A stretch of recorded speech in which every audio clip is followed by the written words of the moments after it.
নন্দীগ্রামে তৃণমূলের উন্নয়নের পাঁচালী ছেঁড়ার অভিযোগ উঠে আসলো। আজ নন্দীগ্রামে যাবেন পার্থ ভৌমিক।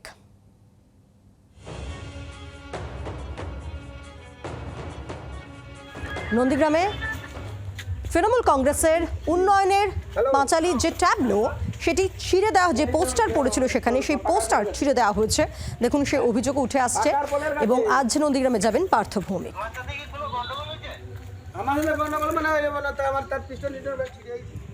উন্নয়নের পাঁচালী এই কর্মসূচিকে আটকে মমতা ব্যানার্জির উন্নয়নকে আটকানো যাবে না সম্মানীয় বিরোধী দল।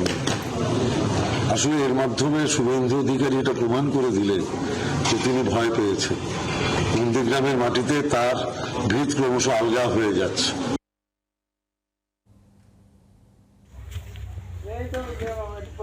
বিজেপির ভিত ক্রমশ আলগা হয়ে যাচ্ছে এমনই দাবি পার্থ ভৌমিকের, যার পাল্টা বিজেপি মুখপাত্র দেবজিৎ সরকারের বক্তব্য শুনুন।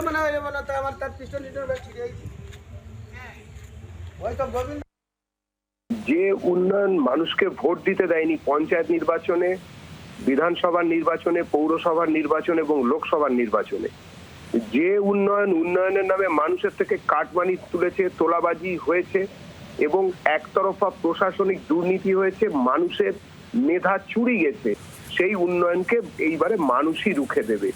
এই উন্নয়ন শুধুমাত্র তৃণমূলের নেতা কর্মী এবং একটি পরিবারের উন্নয়ন। অর্থনৈতিক উন্নয়ন শুধুমাত্র হয়েছে তৃণমূলের একটি মাত্র পরিবারের এবং অনেকগুলি নেতা এবং কর্মীর পরিবারের। সাধারণ মানুষের কাছে এই উন্নয়নের ছিটে ফোঁটাও পৌঁছয়নি। আজকে যা যা উন্নয়ন নিয়ে ওনারা বলছেন তার বিরুদ্ধে বাংলার মানুষ যেভাবে কথা বলছেন তাতে মানুষের মুড বোঝা যাচ্ছে। এই নির্বাচনে তৃণমূল হারছে, তৃণমূল হারবে। বাংলার আওয়াজ, বাঙালির আবেগ, জি 24 ঘন্টা।